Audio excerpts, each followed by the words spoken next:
Bem-vindos ao Observatório da Imprensa. Bem-vindos a Omaha, no estado de Nebraska, coração dos Estados Unidos. Não viemos fazer um filme sobre a conquista do interior americano pelos colonos.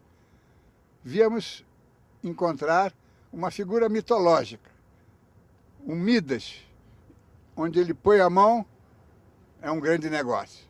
Chamado também o Oráculo de Omaha. Warren Buffett, o terceiro homem mais rico do mundo. Uma das suas paixões é a pequena imprensa. Ele gosta da imprensa comunitária. Ele sabe que a imprensa, pequena imprensa, amarrou os Estados Unidos, criou um espírito comunitário que é fundamental para a democracia. Este programa, com Warren Buffett, faz parte da série de especiais que apresentamos pelo 15º aniversário do Observatório da Imprensa. Ele não nos deu nenhuma dica de como ficar rico na Bolsa. Apenas falou, e falou muito, do seu prazer de folhear jornais. Warren Buffett, o mais bem-sucedido investidor do mundo, nasceu em Omaha no dia 30 de agosto de 1930. Foi o segundo de 3 filhos de um corretor da Bolsa e congressista dos Estados Unidos. Desde criança, já se interessava por fazer e guardar dinheiro. Ia de porta em porta vender balas, Coca-Cola e revistas semanais. Em 1942, quando o pai foi eleito para o Congresso, Buffett muda-se com a família para Washington. Lá, passa a entregar jornais, entre eles o Washington Post. O interesse por investir na Bolsa de Valores surgiu aos 10 anos, quando comprou ações para ele e a irmã em viagem a Nova York. Durante o ensino médio, já tinha acumulado o suficiente para investir na empresa do pai. Na universidade, se encanta com as análises econômicas de Benjamin Graham e se forma em economia. Em 1952, casa-se com Susan Thompson, com quem teve 3 filhos. O casal passou a viver em casas separadas em 1977 e ficam assim até 2004, quando a mulher morre de câncer. Warren Buffett ficou transtornado com a morte da primeira esposa. 3 anos depois, ele se casa com a colega de empresa Astrid Manx. A fama não o fez mudar. É um homem de hábitos simples. Vive na mesma casa comprada em 1958 e até hoje é seu único imóvel. Apesar de ser um dos homens mais ricos do mundo, o seu salário anual é pequeno para o tamanho da fortuna, $100 mil por ano. Mesmo com todo o poder de compra que tem, não é adepto das novas tecnologias, não usa celular, não tem computador e dirige o próprio automóvel como qualquer um. Mr. Warren Buffett, before anything else, let me thank you for this privilege to having you at our 15th anniversary. That's terrific. Of the weekly program Observatory of the Press. Those media matter to the people? Well, all my life, I'm a particular enthusiast about newspapers, and I grew up on them, and I deliver them, I read them. Half of the money that I started with when I was 21 came from delivering newspapers. I delivered 500,000 newspapers, and good newspapers. And the good Washington newspapers. Post. Absolutely, the Washington Post and the Washington Times Herald. I had 4 paper routes actually, but you know, it's the means by which you become informed about your society, and the newspaper business has changed a lot in the United States, but it still tells me a lot about things that I want to know about. For a big newspaper, ought to be indispensable. You have to be indispensable, and you can't be for the entire population, but for a very significant part of the population, you have to be indispensable, and that means there's things they want to know, and you have to be able to deliver a significant number of things they want to know in a way where they get it fast, they get it accurate, they get it well written, and as long as you can do that, you'll have plenty of readers. Yes, but it's more or less easy to be effective in a community newspaper because people are focused in their subjects. It's easy, but in a big newspaper, in such a world like ours, how to be indispensable? I don't know how to do it if I'm in New York or Los Angeles. I mean, it's not a cohesive enough community. But in a town like Omaha, or many of we're in 28 or 29 cities now, and towns. Those places where we are have a real sense of community. They care about their high school football teams or wrestling teams or basketball teams. They care about what's going on with their city council. They care about a lot of issues that really aren't covered on national television, and they want to know about their neighbors, what they're doing, and newspapers can give them that information as long as the people really care about the community. Now, if they just look at themselves as being here today and gone someplace else tomorrow, they're not going to be a customer. But you see a kind of future for the big newspapers to be indispensable. I don't think I know the answer for the really big metropolitan areas. If you get to a Chicago or a Los Angeles, there's just too many different areas where people in one part of it are focused on this part of the city, the people over here are focused on another part, and you really can't talk to the whole city. I mean, there's not enough newsprint to do it. So I really like a community where there's a very significant percentage of the people that care about similar things. They may go to the same church that their parents went to, and their children will go to those parents. They'll get married there, and they'll die in that area. They'll know the people in the high school. The newspaper will be meaningful to them.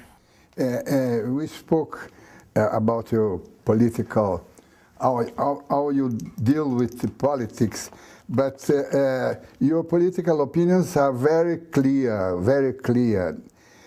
While you voted for President Barack Obama, 10 out of 12 of your newspapers that endorsed one candidate supported Mr. Romney. Mitt Romney. Yeah. How do you manage to coordinate this? Well, I don't coordinate it. I don't have a problem with that.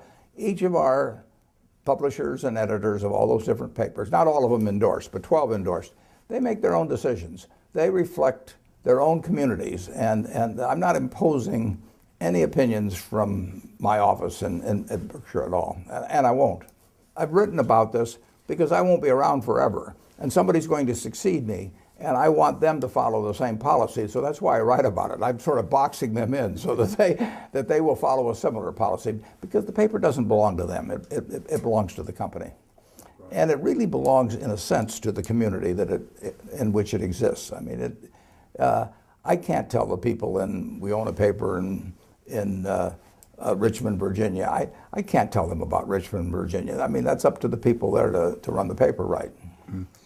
Do you think that a community-minded website could do the same job of a printed newspaper? Well, I think if we don't do the job, somebody else will do the job. But we're the natural people to do it, because we do have the tradition. So many reporters and so many editors, and they know their communities. So if we do the right job, our website will be far better than anybody else could have, and it wouldn't make sense for them to compete with us. Do you think that the non-profit model could help the survival of the local press? I mean, foundations and... Yeah, there's one major paper, St. Petersburg, in the United States, that's owned by a foundation, but I think it's not. I don't think nonprofit's a good model, because nonprofit usually turns into big losses eventually, and I think newspapers should be run as a business, a very special business. But I think that there's a discipline to earning a profit that causes people to be a lot sharper in thinking about things. And once you get into the nonprofit world, it becomes a little bit like government running something. The three richest men listed in Forbes magazine are Carlos Slim, the Mexican, Bill Gates, and yourself. All of you are somewhat involved with media or communications. Do you think it's a coincidence or a trend? Well, that's a good question. I think to some extent it's a coincidence, because if you take the 15 or 20, they're not too many. Some of them are connected with media and others are not. Some have made it in terms of the very new social media. If you take a Mark Zuckerberg or somebody like that. In a recent interview, you mentioned that you'd be willing to wear a safari outfit and go searching for elephants. Was this a metaphor for a new investment strategy, big game? Well, it's not a new, it's a metaphor, but it's a metaphor for a strategy that we've been following for quite a while. Not in media. And no, not in media, but we'll be buying smaller newspapers in media. But Berkshire has a lot of cash coming in now, so and it will continue to do so. So I use that metaphor because I want somebody who reads that report who has one of those business elephants out there to think of me if they decide to do anything. But do you think that the generation being raised on Facebook and Twitter could still be inclined to pursue a traditional journalistic career? There will be some. It won't be like it was 50 years ago, but there, the journalism schools are still turning people out. There are people that want to be reporters, that want to work with a newspaper, and if a son or daughter of mine had an interest in becoming a reporter for a newspaper, I'd encourage them. If I didn't do what I do in life, running Berkshire Hathaway, I think I'd like to be a reporter. Oh, yeah? Yes. Good.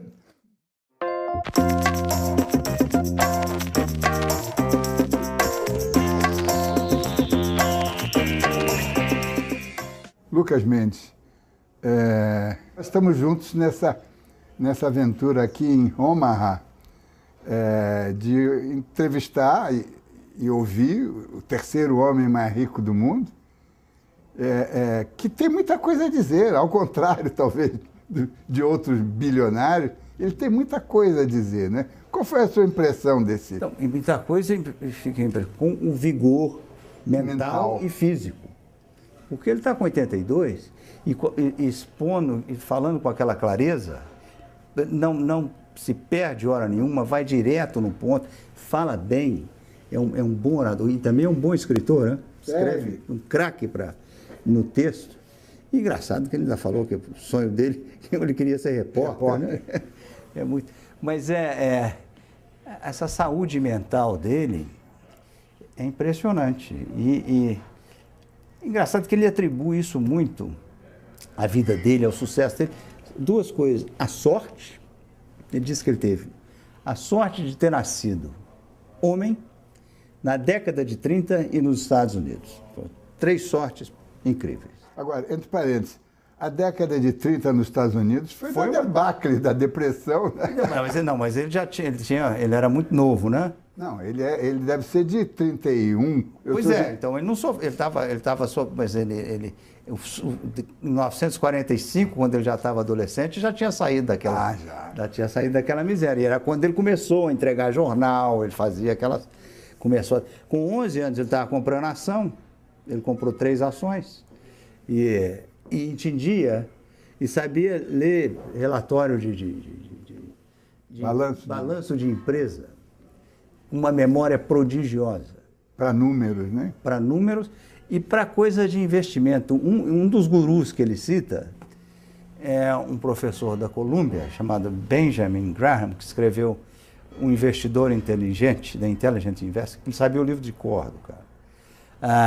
E ele disse que a base foi aquilo.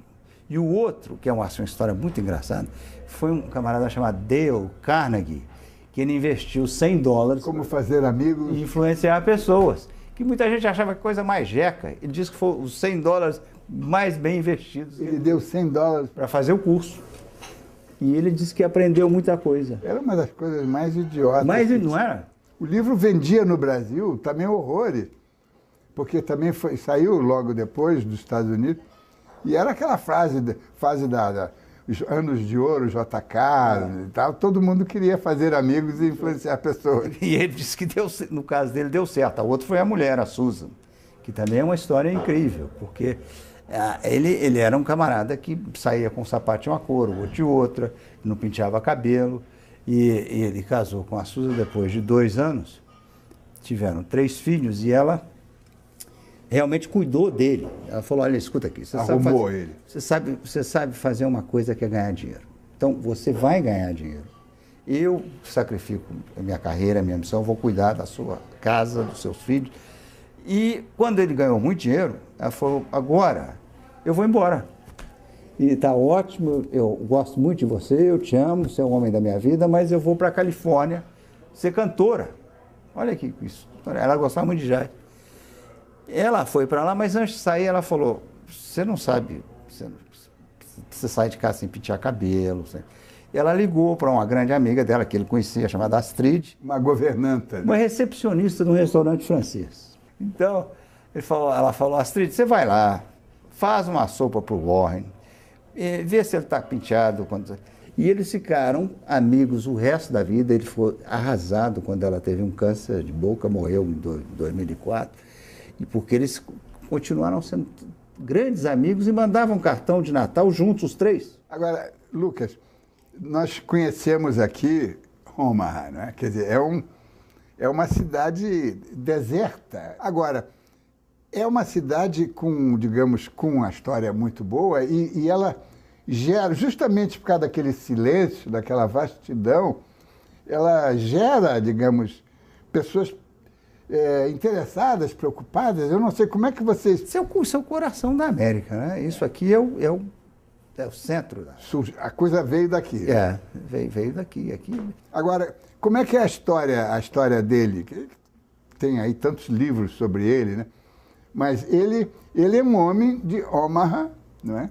Que teve a sorte de ter um pai que foi eleito deputado. 4 vezes. 4 vezes. Um republicano...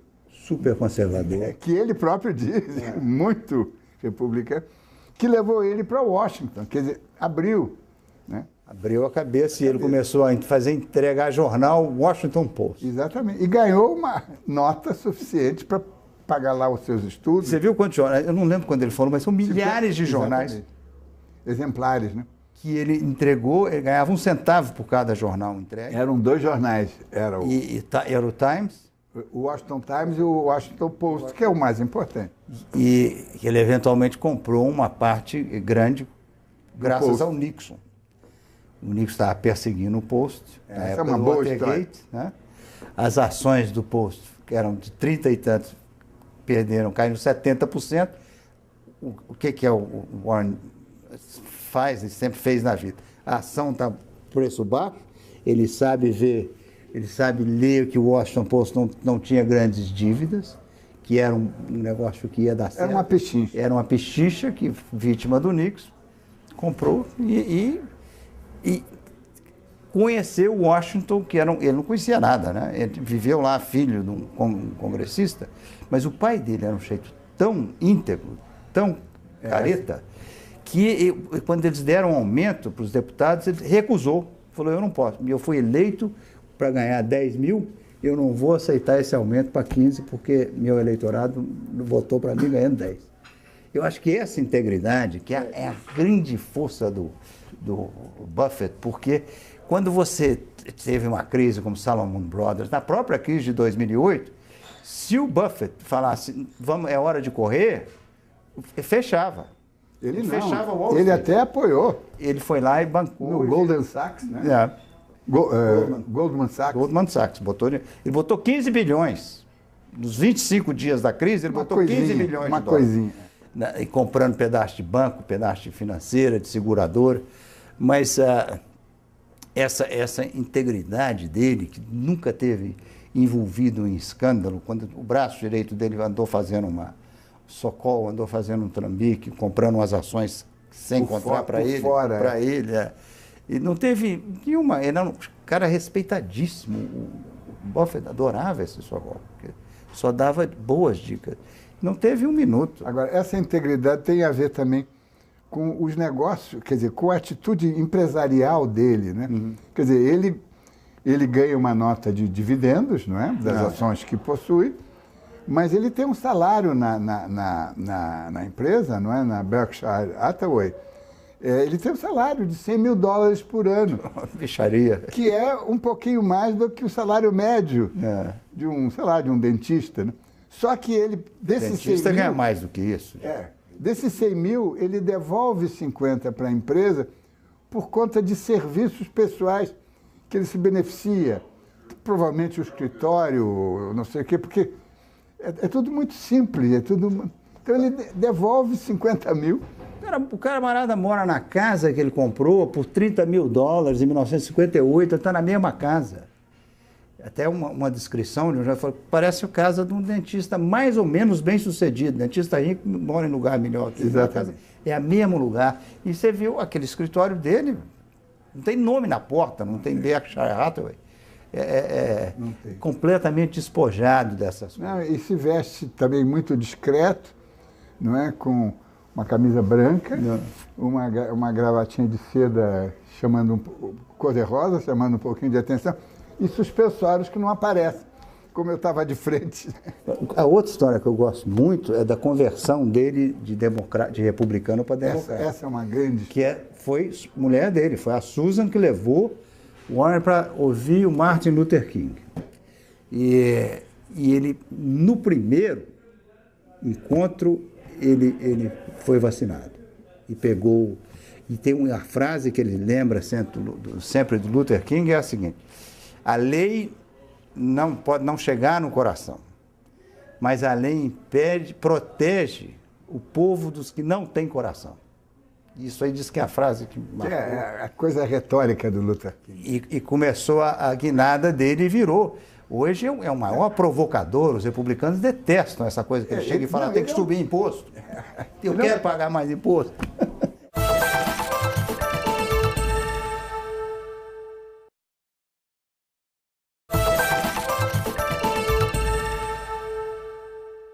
Nesse prédio de 14 andares, no centro de Omaha, sem nenhuma marca, sem nenhum sinal, sem nenhuma coisa muito visível, prédio construído há mais de 3 décadas.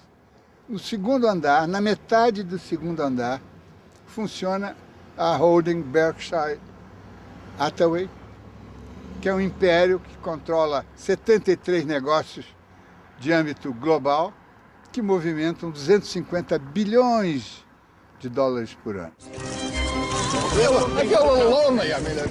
O americano Warren Buffett construiu um império com estreita ligação com a mídia, seja como investidor ou leitor.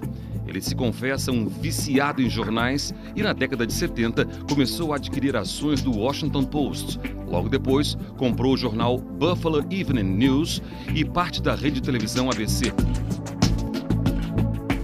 É proprietário também do jornal Omaha World Herald, de Nebraska.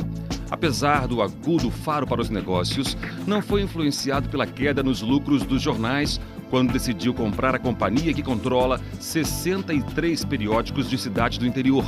Como grande incentivador da mídia regional, já declarou que vai adquirir mais jornais locais. Para ele, o interesse dos leitores está na comunidade. E enquanto o padrão de conteúdo na internet não é definido, Warren Buffett disse que segue investindo em diários. Segundo ele, ainda existem cerca de 1.400 jornais em papel nos Estados Unidos, que trazem notícias do interesse de milhares de pessoas. You are addicted to newspapers, or you see yourself as one of those romantic publishers portrayed in so many movies in the past. I don't see myself as portrayed in any movie. No, but as a publisher or super publisher. Yeah, I don't believe in that because our newspapers are owned by the company I run, Berkshire Hathaway, but we have maybe 1 million shareholders. We're not sure of the exact number. And so the paper doesn't belong to me. The paper belongs to Berkshire Hathaway, and our shareholders have all different kinds of political opinions. So it's not up to me to deliver my political opinion into those newspapers. So they each are run independently. You are known to read 5 newspapers a day. Is it in print or? It's in print. I'm old-fashioned. Yeah, it's in print.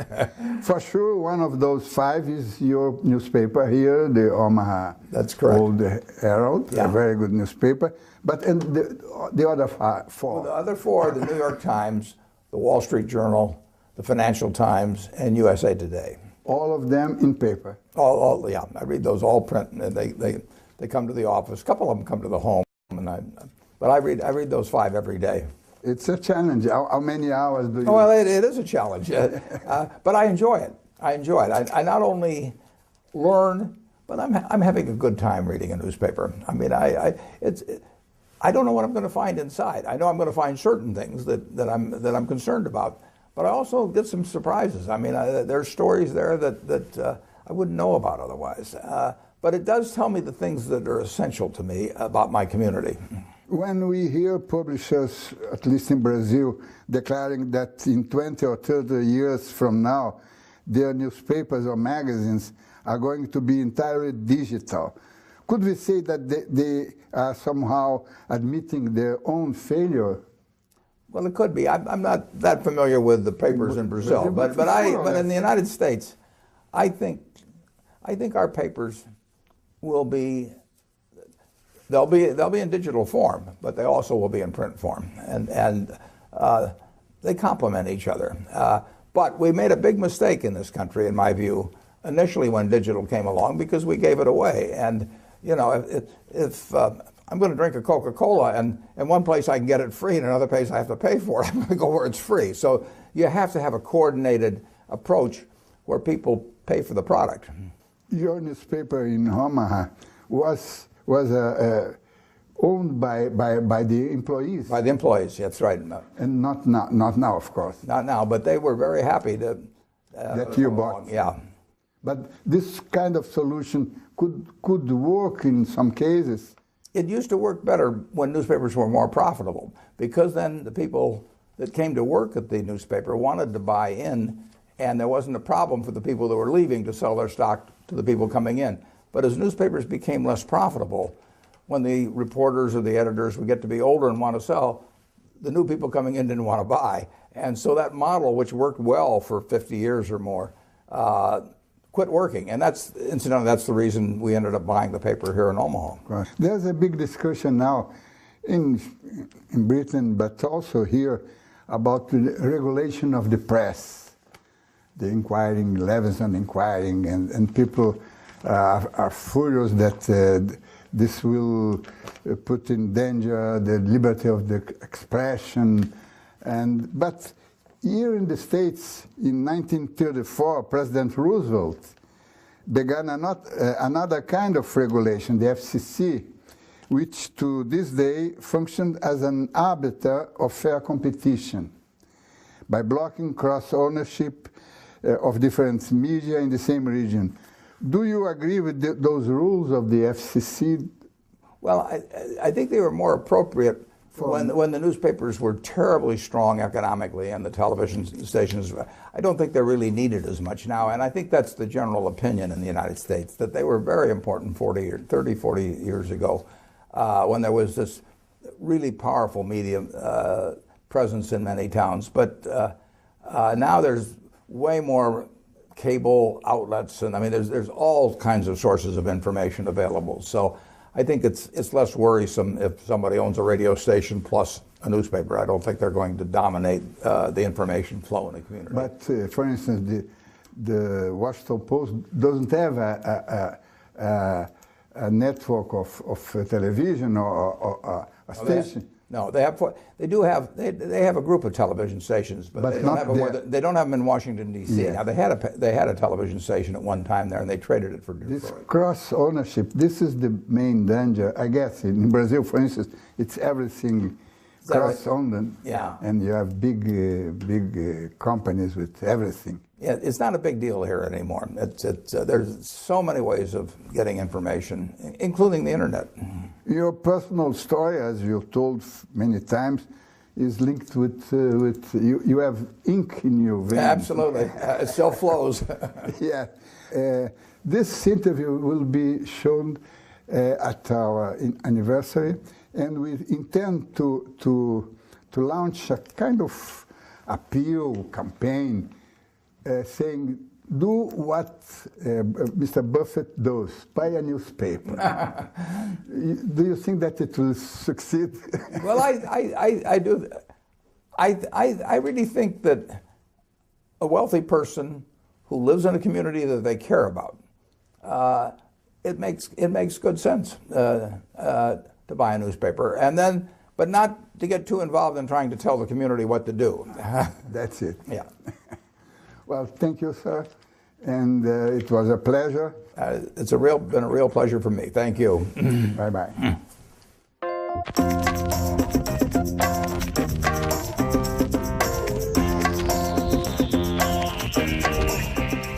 Eu acho que ele tem toda uma atitude muito simples, mas ao mesmo tempo muito sofisticada do ponto de vista político, né?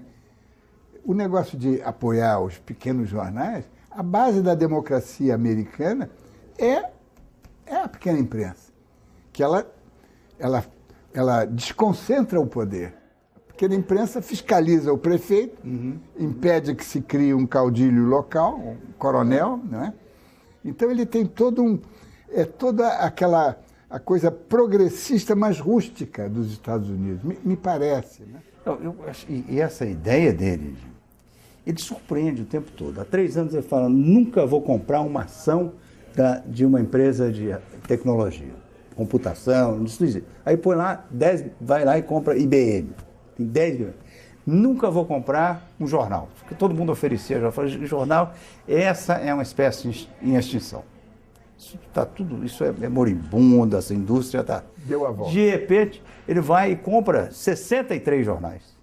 E mais 3% de uma rede em Iowa. E revela, começa a contar essas histórias dele, que ele tem conexões com o jornal, desde o primeiro, que era um jornal de Omaha, que era o The Sun, que ganhou um prêmio Pulitzer, e era sobre uma coisa de caridade, um orfanato chamado Town Boys, que tinha $200 milhões, um orçamento absurdo, e cada vez menos caridoso e mais caridoso com a direção e com os... Sim, estavam gastando. Ele mandou fazer ir lá em Washington, pegou um repórter, você vai em Washington e vê os estatutos e a fórmula deles. E detonou Town Boys. Agora, depois ele foi comprar aquele jornal lá em Buffalo. No estado de Nova York. Estado de Nova York. Que não é tão longe quanto o Nebraska, nem Omaha. Não. Mas é um jornal. Em 77, Buffalo já estava sofrendo a queda, uma recessãozinha. A indústria estava em crise, né? A indústria americana, ninguém estava comprando da China, comprando de outros lugares, e a indústria americana perdendo competitividade.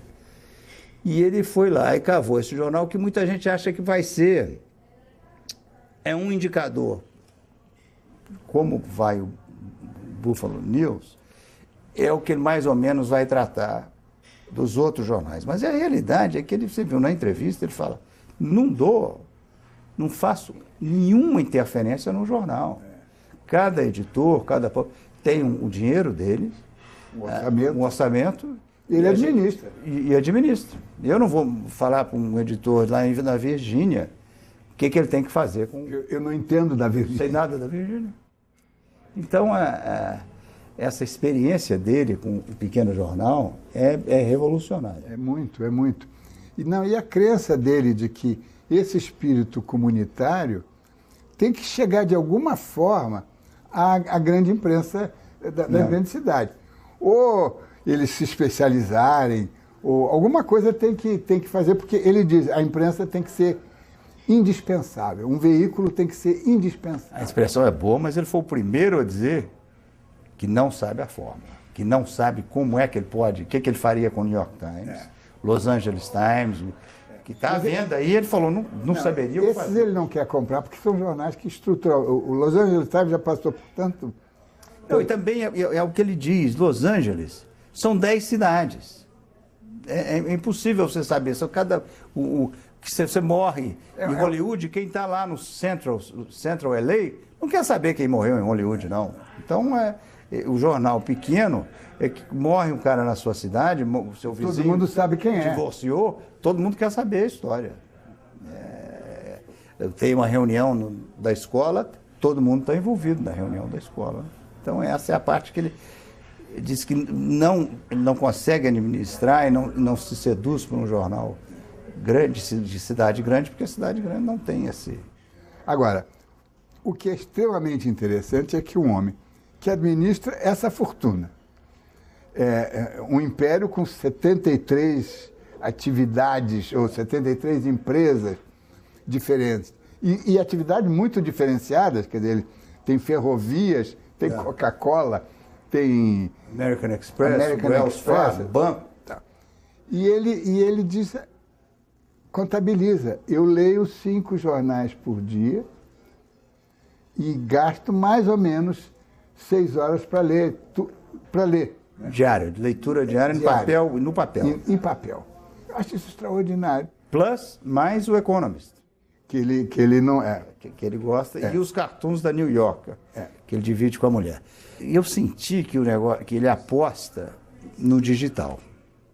Que ele sabe que o caminho do digital é indispensável. Ah, sim. Mas ele criou uma fórmula, e isso é muito inteligente, que ele diz o seguinte: um jornal gasta uma fortuna para ter repórteres, redatores, colunistas, não sei o quê. Por que ele vai botar esse conteúdo que custou uma fortuna de graça na internet? Isso aí. Então, o dado fundamental é assim, o jornal tem que vender, tem que fazer uma venda, tem que cobrar de alguma forma por esse serviço.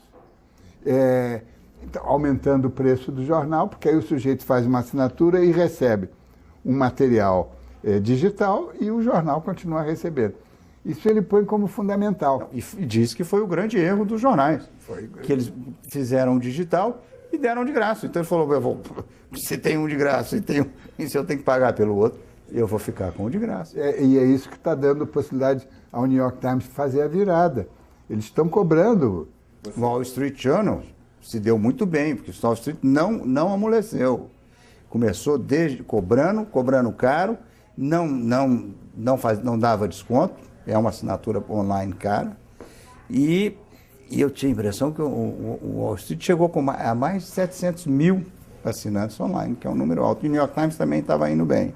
E agora é gozado que você citou o Wall Street Journal, que é do Murdoch, que é o oposto dele, não é? Quer dizer, é um barão da mídia, mas com as piores características de um barão da mídia. Ele não chega a ser um barão da mídia, é um barão das finanças, né?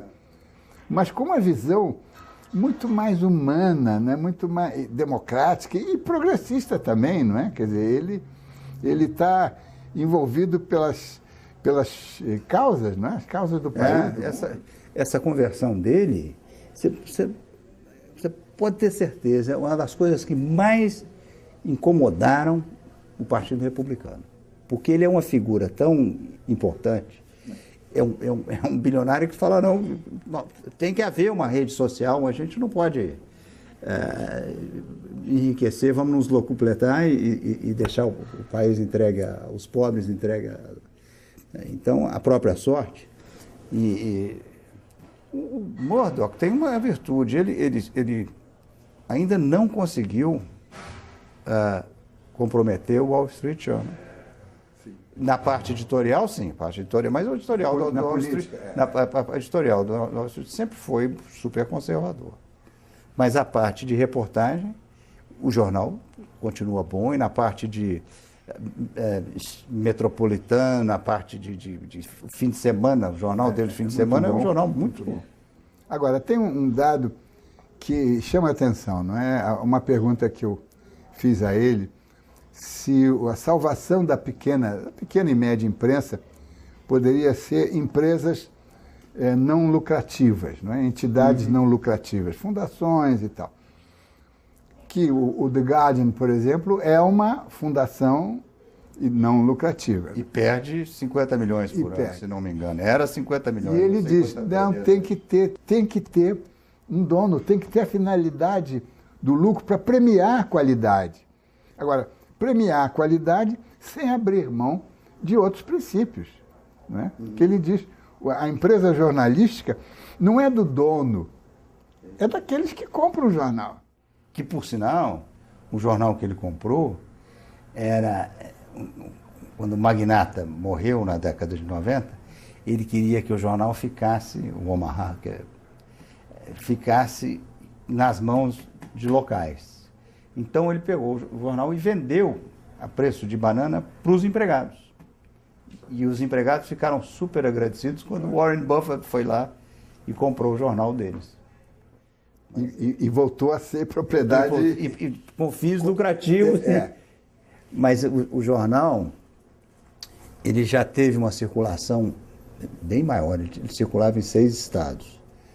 E como aconteceu também com o Buffalo News, que dava um faturamento de 55 milhões de dólares por ano.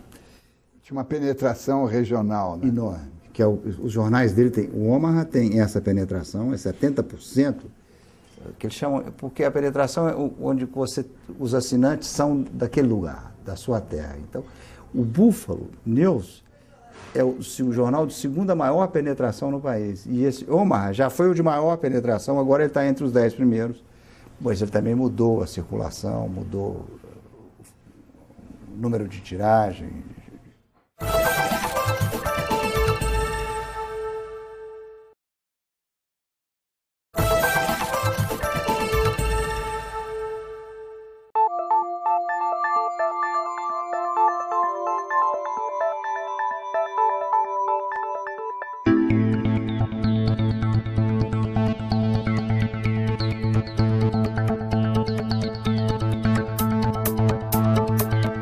Dono de uma fortuna avaliada em mais de 50 bilhões de dólares, Warren Buffett também é um célebre filântropo. Em 2006, ele anunciou que 85% da holding Berkshire Hathaway de sua propriedade irá para 5 fundações diferentes. Porém, a maior parte vai para a Fundação Bill e Melinda Gates, do casal amigo do empresário. A Fundação Gates vai abocanhar aproximadamente 30 bilhões de dólares, transformando o milionário num dos maiores filântropos da história. Outra parte da fortuna vai ser destinada à Fundação Buffett. Durante a crise econômica nos Estados Unidos, o investidor lançou uma campanha de doação entre os bilionários americanos. Warren Buffett, com a ajuda de Bill Gates, já conseguiu convencer 90 empresários a doar a metade da fortuna para a caridade. Kind of phenomenal. It made us step up our ambition level, add a lot of things we wouldn't have been able to do, and so now every year it's a gigantic gift that allows us to be double what we would have been without it. They're young, they're energetic, they work much harder at it than I would. I get to keep doing what I love doing, and they're going to achieve the same things much better than I would. It's a perfect solution for me to get somebody else to do the work. I've always been good at that. Ele falou, tá bom, eu quero dar dinheiro para a caridade. Eu desafio os republicanos. Para cada dólar que um republicano colocar, eu coloco $1 para a caridade. Quero ver no Senado e na Câmara qual republicano vai aceitar meu desafio. E no caso do líder do Senado, que fica enchendo ele o tempo todo, ele falou, é 3 por 1. Cada $1 que ele puder para a caridade, eu dou 3. Ninguém, ele falou, você acha que eu estou preocupado que esses caras vão dar dinheiro para a caridade? Não vão dar nada. Bom, agora vamos ver se o nosso Warren Buffett vem ao Brasil, porque ele viaja muito pouco e nunca veio abaixo do Equador, não é? Veio abaixo do Equador lá no Pacífico. No Pacífico para festejar o Bill Gates. O Bill Gates, o aniversário do Bill Gates, né? E ele, embora tenha sócios brasileiros, ele tenha muito interesse, muita amizade com esses sócios brasileiros, que é a 3G, do Jorge Paulo Lema, ele não foi até hoje ao Brasil, não é? Não foi, mas ele disse, olha, ele está atrás de uma grande, ele quer comprar coisa grande, ele vai vestir um safari, né, um uniforme safari dele, CAC, e ele e o sócio estão à caça de elefantes. Não querem uma grande empresa brasileira, pode interessar. E evidentemente não será jornalística, porque a lei brasileira não permite que mais de 30% seja. Então será uma empresa de qualquer outro ramo. Você sabe que eu acho que não sai para tirar o Buffett de Omaha e levar para Nova York já é uma complicação. Sabe, a primeira vez que ele foi à China, sabe o que ele levou? McDonald's. Uma mala de McDonald's. Para comer? Para comer. Ele não gosta de comida chinesa, ele gosta de hambúrguer. Pois é. Você vê que esse camarada, com 82 anos, toma 1 litro, quase 2 litros de soda, Coca-Cola. Coca-Cola de sabor cereja por dia. São 10 latas daquelas, 120 colheres de açúcar. O médico fala, mais de 6 mata. Ele não está nem obeso, está com aquela saúde dele, não faz nenhum tipo de ginástica. A única verdura que ele come é batata frita. A sobremesa é torta de banana ou merengue e carne. Mas ele vem comer a carne aqui, onde nós Vem estamos. comer nesse restaurante aqui que ele recomendou e costuma trazer brasileiros. Muito, exatamente. Agora, o motorista do táxi falou, olha, tem restaurante melhor na cidade. Mas ele é um homem regrado. É um homem de hábito. Hábitos simples, né? Tem 2 restaurantes, ele vem nesse e vai num tal Piccolo Pet.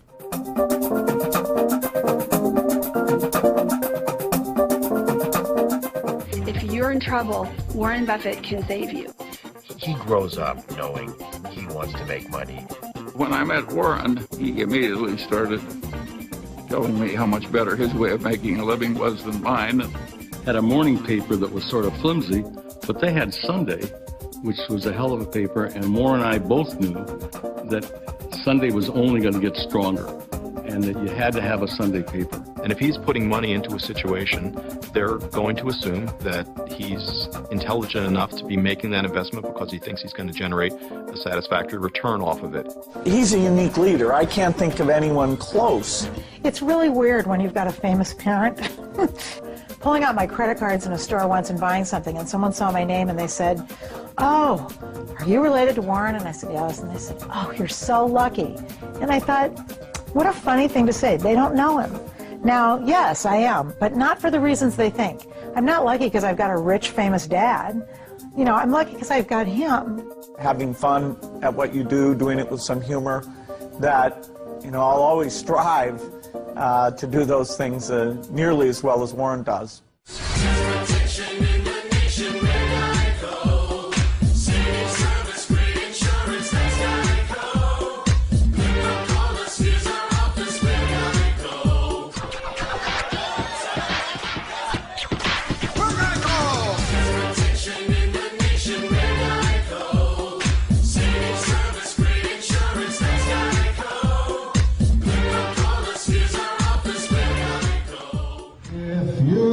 Susie, like I know Susie. Nesses 15 anos do Observatório da Imprensa, uma das nossas protagonistas foi a pequena imprensa, aquela que poderá ser a grande pequena imprensa. E aqui em Omaha, onde entrevistamos o homem que aposta na pequena imprensa, Warren Buffett, o terceiro homem mais rico do mundo, estamos diante do jornal que ele acabou de comprar, mas que é um jornal antigo, de 1885, que vende 180 mil exemplares por dia e 200 mil aos domingos. Já foi um jornal pequeno, um jornal que já quebrou, um jornal que depois foi comprado pelos empregados, mas é um jornal que está vivo. Esse é o exemplo que queremos levar para o Brasil, de uma imprensa preenchendo os vazios deixados pela grande imprensa. E cada vez deixará mais vazios. E cada vez haverá mais oportunidade para os pequenos jornais. Acompanhando o Observatório da Imprensa, pela TV, pela internet, pelo rádio, você nunca mais lerá jornais como antes. Uma boa noite. You've got to give a little, take a little. And let your poor heart break a little. That's the story of love. You gotta laugh a little, cry a little, and let the crowd roll by a little. That's the story of, that's the glory of love.